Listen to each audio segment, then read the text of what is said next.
আসসালামু আলাইকুম। কেমন আছেন সবাই? আশা করি সবাই সুস্থ আছেন, ভালো আছেন। আলহামদুলিল্লাহ, আল্লাহর অশেষ সহমতে আমিও আমার পরিবার ভালো আছি। তো এই রিক্সাটা দেখতে পেলাম বাবুদের কোচিং থেকে আসার সময়। আর আমাদের বাসাতে এই যে এই মৌমাছি অনেক বছর থেকে মানে এখানে এসে বাঁধা, মানে ঘর বাঁধে, বাসা বাঁধে।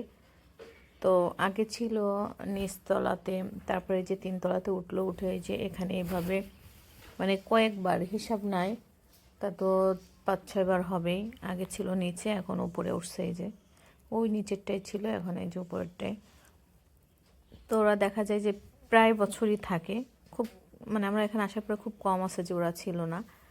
আর এদিকে আমি চিতই পিঠা বানাচ্ছি, দুধ চিতই বানাবো, ভেজাবো। আমার ছোটো বাবু দুধ চিতই খুবই পছন্দ করে। তো এদিকে আমি এই যে পিঠা জন্য দুধ রেডি করছি গুড় দিয়ে। আর এই যে গুড়টা আমি অনলাইন থেকে অর্ডার করেছিলাম, ওই গুড়টা দিয়ে এখনও বানাইনি। এটা হচ্ছে যে গুড়টা গিফট পেয়েছিলাম সেইটা। আর এখানে যে পিঠার মধ্যে এদিক ওদিক হচ্ছে যে পোড়া লাগা দেখা যাচ্ছে, ওইটা হচ্ছে আমার ছোটো বাবু আসছিল পিঠা বানাবে তার জন্য।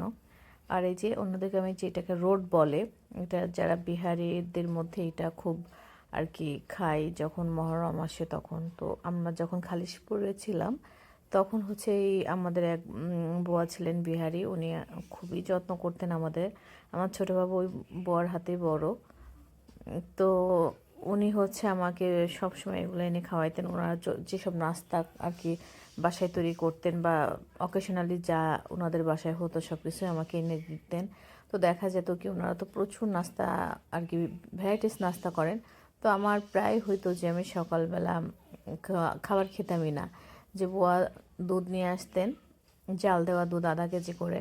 তো আমি আর বুয়া ওই সেই দুধের চা খেতাম, আর বুয়া যে নাস্তা নিয়ে আসতেন ওটা আমি খেতাম। আর আমার একটা খুব খারাপ অভ্যাস আছে যে দুপুরের আগ মুহূর্তে দেখা যায় যে আমার হালকা পাতলা একটু কিছু খাওয়া লাগে বা খাই, তাই বলে যে পরিমাণে বেশি তা ঠিক না। তো বুয়া হচ্ছে যে আমাকে এনে দিতেন, আমি খেতাম। তো অনেকদিন পরে এটা আমি করবো করবো ভাবছিলাম, তো আজকে করেই নিয়েছি। আর এদিকে আমার পিঠা বানানো প্রায় শেষের দিকে। আর এই যে পিঠা ভেজায় রাখছি, ফুলে উঠছে, সুন্দর হয়েছিল। আমি একটু গুড় কম, মানে মিষ্টি খাবারে আমি একটু মিষ্টি কম দিই, বেশি মিষ্টি আবার আমার ভালো লাগে না। আর পাশের ইউনিটটা রং করতে হবে। তো এই যে দেখেন সে জাস্ট ফ্যানটা খুলে নিয়ে আসছি জুয়েল আনছে, এটাকে এখন ধুতে হবে, পরিষ্কার করতে হবে। কতটা নোংরা হলে মানুষ এভাবে নোংরামি করে থাকতে পারে? যতই ভাড়ায় বাসায় থাকুক না কেন, তারা যখন যেখানে থাকবে সেই জায়গাটা তো অন্তত পরিষ্কার করে রাখতে হয় তাদের জন্য। ভাড়া বাসায় থাকলে মানুষ এত নোংরা হয় আমার জানা ছিল না। এই যে কি বিচ্ছিরি অবস্থা। তো এখানেও মিস্ত্রি আসবে রং করতে,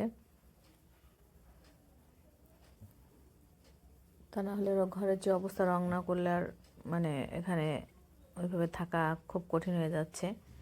এই যে দাগটা কলমের দাগ দিয়ে যে কি নোংরা করে রাখছে,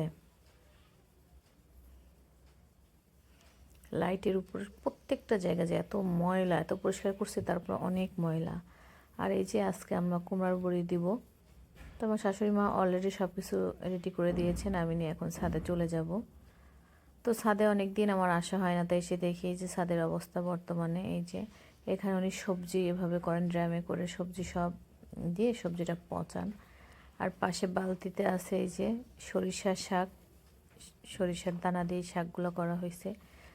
আর আমরা যে সবজি রান্না করি সেই সবজি সব খোসে, এখানে ডিম। তো এগুলো উনি এইভাবে সার করেন। এখানে চুন রাখছে, চুনও কি করেন আমি ওটা জানি না।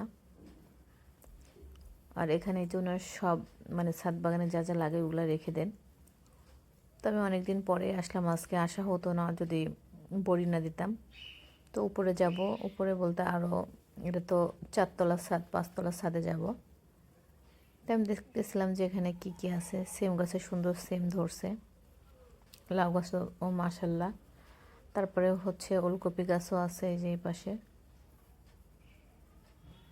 আর এই কচু গাছগুলো আমার শাশুড়ি মা লাগিয়েছেন, কারণ নিচের কচু উনি খেতে চান না যে কুকুরের আসে ওখানে বা কুকুর থাকে। তো উনি বলে কি যে না ওইটা খাওয়া যাবে না, তুমি হচ্ছে যে আমি উপরে লাগাচ্ছি। তো উনি উপরে লাগিয়েছেন এগুলা। আর এই হলো ড্রাগনের অবস্থা। ধনিয়া গাছও লাগাইছেন উনি। ড্রাগন এবার কম আছে, সব কাটছাট করে দিছেন। পেঁয়াজের কলি, বেগুন, অনেক কিছু আছে মাশাআল্লাহ। তো ভাবলাম ছাদে যখন আসছে তখন একটু ভিডিও করে নিয়ে যাই।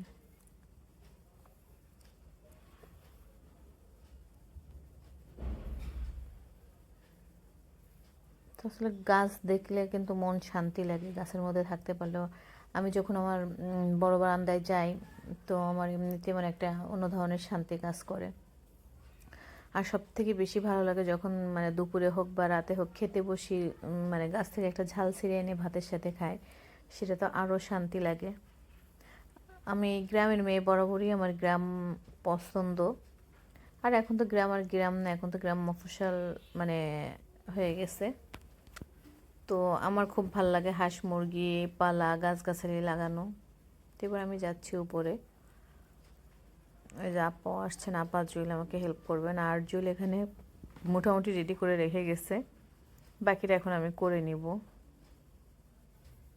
আর যেহেতু অনেক দেরি হয়ে গেছে বলে হচ্ছে যে একটু তাড়াহুড়ো করে করতেছি। প্রায় 8:30 বেজে গেছে। তো যেদিন বাসায় থাকি ওদিন দেখা যায় একটু দেরিতে ঘুম থেকে উঠি, তাও আজকে সকাল সকাল উঠছি বড়ি দিব বলে। আর আমি কিন্তু এভাবেই বড়ি দিই। আসলে কি এক এক এলাকায় এক একটা জিনিসের প্রচলন আছে, আমাদের এদিকে তো এইভাবে বড়ি খাওয়ার প্রচলন নাই।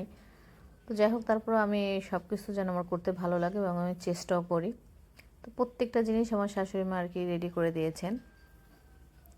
আর আমি যে বড়িটা বসাই দিচ্ছি, আর জুয়েল হচ্ছে বড়িটা মানে ব্লেন্ড করে দেওয়ার পরে ফেটাই দিছে। এই যে আমার বড়ি দেওয়ার ফাইনাল লুক। আর বিল্ডিংয়ে কাজ হচ্ছে টুকিটাকি।